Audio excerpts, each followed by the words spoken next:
DES Défense du consommateur, conseil juridique sur les contrôles techniques et les problématiques relatives au freinage. Alors, comme on le disait dans la précédente vidéo, enfin dernier document, sur l'Audi A1, on a été contraint d'appeler le client pour demander un accord express au fin de devoir remplacer les disques et les plaquettes avant. Pourquoi? Les disques avant sont pourris, corrodés au niveau de l'intérieur, la partie intérieure, bon, non pas extérieure. Le client nous avait donc répliqué le fait qu'il avait été fait faire le contrôle technique du véhicule tout à fait récemment et qu'à cet effet, il n'avait effectivement rien remarqué.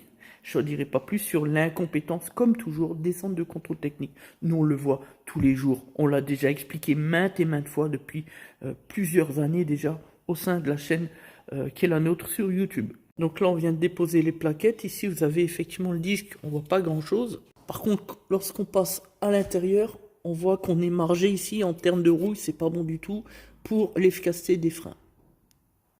Au-delà du fait que le contrôle technique aurait dû le voir, ne pouvait que le voir lorsqu'on est en dessous le véhicule, parce que la seule partie du disque que l'on peut voir, c'est justement là où est-ce que c'est rouillé. Donc c'est quand même intéressant en matière de compétences professionnelles. Mais bon, ça, on a déjà l'habitude depuis bien longtemps avec eux, c'est pas un problème. Mais au-delà de ça, on doit expliquer aux consommateurs pourquoi ce genre de choses arrive. Il faut bien comprendre que les contrôles techniques ne sont pas des professionnels de l'automobile.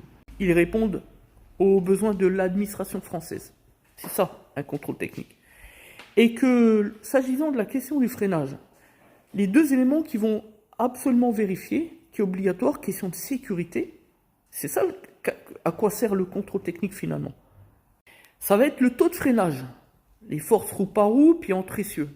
Et puis aussi, évidemment, c'est même d'ailleurs même plus important, le déséquilibre entre les roues, puis entre les essieux aussi. Par contre, s'agissant de l'usure des plaquettes des disques, qui pourrait sembler être beaucoup plus important, forcément, si vous avez des plaquettes sur la ferraille, franchement, eh bien, c'est juste, ça relève en fait du contrôle visuel du contrôleur. Donc, c'est, on peut dire, même si j'aime pas l'expliquer, mais c'est du cas par cas, puis c'est à la tête du prestataire finalement, donc du contrôleur. Et c'est là qu'intervient leur niveau de compétence bien souvent trop faible. Les mêmes qui prétendent être des super mécanos, qui ont une formation mécanique et ceci et cela, j'en passe et des meilleurs. Les mêmes qui causent du conflit d'intérêts, sans respecter la législation pénale, en expliquant par exemple à leurs clients que faut aller chez Feu Vert, mettez un produit dans le réservoir, roulez à 3000 tours pendant une demi-heure, vous verrez, vous n'aurez plus de problème de pollution. Au lieu d'indiquer à son client d'aller voir le garagiste de proximité.